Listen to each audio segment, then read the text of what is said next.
പ്രിയ പ്രേക്ഷകരെ, വാർത്തകളും നോട്ടിഫിക്കേഷൻ ലഭിക്കുന്നതിനായി നമ്മുടെ ചാനൽ സബ്സ്ക്രൈബ് ചെയ്യുക. ഒപ്പം തൊട്ടടുത്തുള്ള ബെല്ലൈക്കൺ ക്ലിക്ക് ചെയ്ത് ഓൾ എന്ന ഓപ്ഷൻ തിരഞ്ഞെടുക്കുക. ഹരിയാനയിലെ നിയമസഭാ തെരഞ്ഞെടുപ്പിൽ ബി.ജെ.പി സ്ഥാനാർത്ഥിക്കായി വോട്ട് അഭ്യർത്ഥിച്ചുള്ള പ്രചരണത്തിൽ നല്ല അതിഗംഭീരം പ്രസംഗം. ആ യോഗത്തിൽ ഒരുപക്ഷെ ഏറ്റവും നന്നായി പ്രസംഗിച്ചത് ഇദ്ദേഹമായിരിക്കും. അത്ര മനോഹരമായ, അത്ര ഗംഭീരമായ പ്രസംഗം. 2 മണിക്കൂർ കഴിഞ്ഞപ്പോൾ തന്നെ രാഹുൽ ഗാന്ധിയുടെ സാന്നിധ്യത്തിൽ കോൺഗ്രസിലേക്കുള്ള പ്രവേശനവും.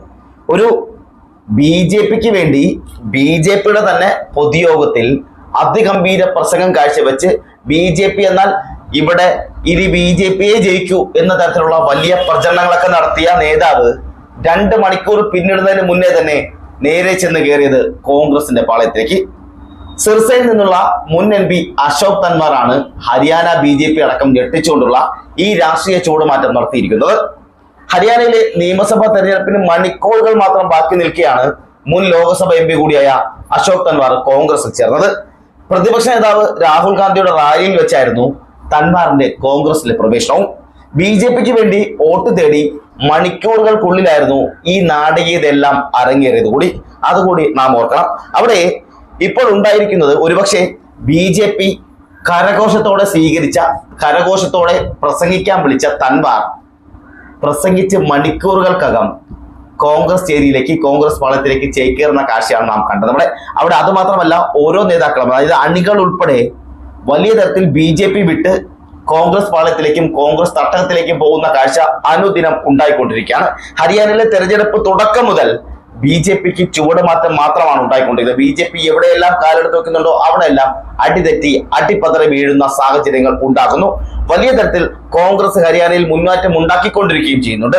അവിടെ ഏത് വിധേനയും തങ്ങളെ ജയിക്കൂ, തങ്ങൾ മാത്രമേ ജയിക്കൂ എന്ന് പറഞ്ഞിരുന്ന ബി.ജെ.പിയും ബി.ജെ.പിയുടെ നേതാക്കളും ഒപ്പം തന്നെ നരേന്ദ്രമോദി അടക്കമുള്ള നേതാക്കളെല്ലാം ഇപ്പോൾ മൂക്കത്ത് വിരൽ വെച്ച് തലയിൽ കൂടി മുണ്ടിട്ട് നടക്കേണ്ട സാഹചര്യമാണ് ഉണ്ടായിരിക്കുന്നത്.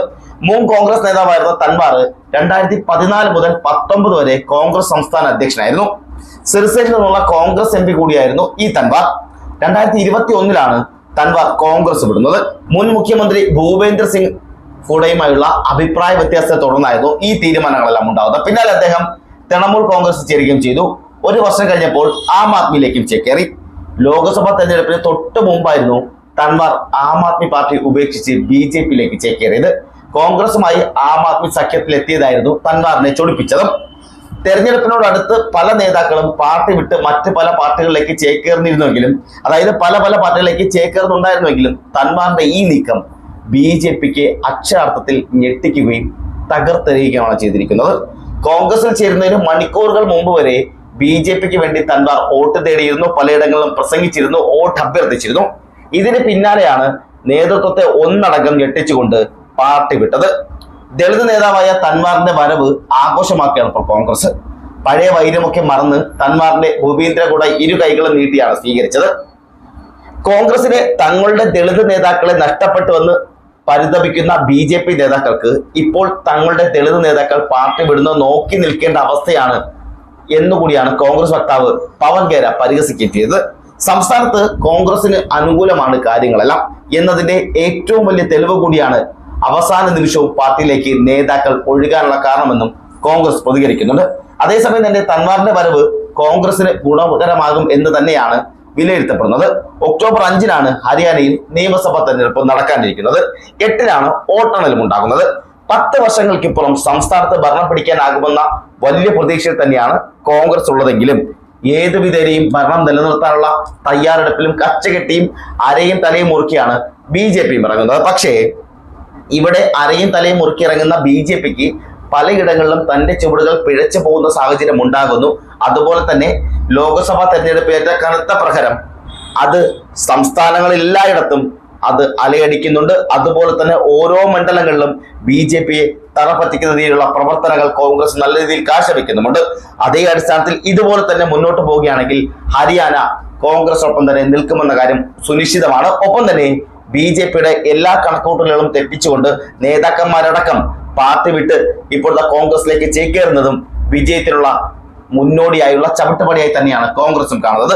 മറ്റൊരു കാര്യം കൂടി പറയാനുണ്ട്. ഇവിടെ ആദ്യമായല്ല അശോക് തൻവാറിന്റെ ഈ രാഷ്ട്രീയ മാറ്റം ഉണ്ടാകുന്നത്. ഹരിയാന കോൺഗ്രസിലെ പ്രധാന നേതാവായിരുന്ന അശോക് 2019 പാർട്ടി വിട്ടത്. 2021 അദ്ദേഹം തൃണമൂൽ കോൺഗ്രസിൽ ചേരുകയും ചെയ്തു. 2022 TMC വിട്ട് ആം ആദ്മി പാർട്ടിക്കൊപ്പം ചൂലെടുക്കാനും തുടങ്ങി. അതേ വർഷം തന്നെയാണ് പ്രധാനമന്ത്രി നരേന്ദ്രമോദിയുടെ നേതൃശേഷി രാജ്യത്ത് തന്നെ മികച്ചതാണെന്ന് അഭിപ്രായപ്പെട്ടുകൊണ്ട് BJP ചേർന്നത്. ഇപ്പോൾ കോൺഗ്രസിലേക്കുള്ള മടക്കവും നാടകീയമായി തന്നെയായിരുന്നു. BJP വേദിയിലെ പ്രചരണത്തിന് ശേഷം അശോക് തൻവാർ നേരെ പോയത് രാഹുൽ ഗാന്ധി പങ്കെടുത്ത കോൺഗ്രസിന്റെ പൊതുയോഗത്തിലേക്കായിരുന്നു. രാഹുൽ ഗാന്ധിയുടെ പ്രസംഗം ശേഷം അശോക് തൻവാർ വേദിയിൽ പ്രത്യക്ഷപ്പെടുകയായിരുന്നു. പിന്നാലെ അംഗത്വവും സ്വീകരിച്ചു. ഈ അംഗത്വം സ്വീകരിക്കൽ ഒരുപക്ഷെ ഹരിയാന BJP രാഷ്ട്രീയത്തിൽ തന്നെ ഒരുപക്ഷെ BJPക്ക് ഏറ്റ ഏറ്റവും കടുത്ത പ്രഹരമായി ഇതിനെ കണക്കൂട്ടരുത്. കാരണം തന്റെ പ്രചരണ വേദിയിൽ, അതായത് BJPയുടെ പ്രചരണ വേദിയിൽ നിന്ന് പ്രസംഗിച്ച് മണിക്കൂറുകൾക്കകം നേരെ ചെന്ന് കയറുന്നത് രാഹുൽ ഗാന്ധിയുടെ തട്ടകത്തിലേക്കാണ്. ആ വേദിയിലേക്ക് കയറുന്നു, ഒപ്പം കോൺഗ്രസ് അംഗത്വം സ്വീകരിക്കുന്നു. അവിടെ അതുവരെ കോൺഗ്രസിനെതിരെ പറഞ്ഞിരുന്ന എല്ലാ BJP നേതാക്കളെയും വായിൽ മണ്ണ് വാരിയിട്ട സാഹചര്യത്തിലേക്ക് മാറുന്ന സാഹചര്യം ഉണ്ടാകുന്നു. ഈ അവസ്ഥ ഉണ്ടാക്കിയതും BJP തന്നെയാണ്, നരേന്ദ്രമോദി അടക്കമുള്ള നേതാക്കൾ തന്നെയാണ്.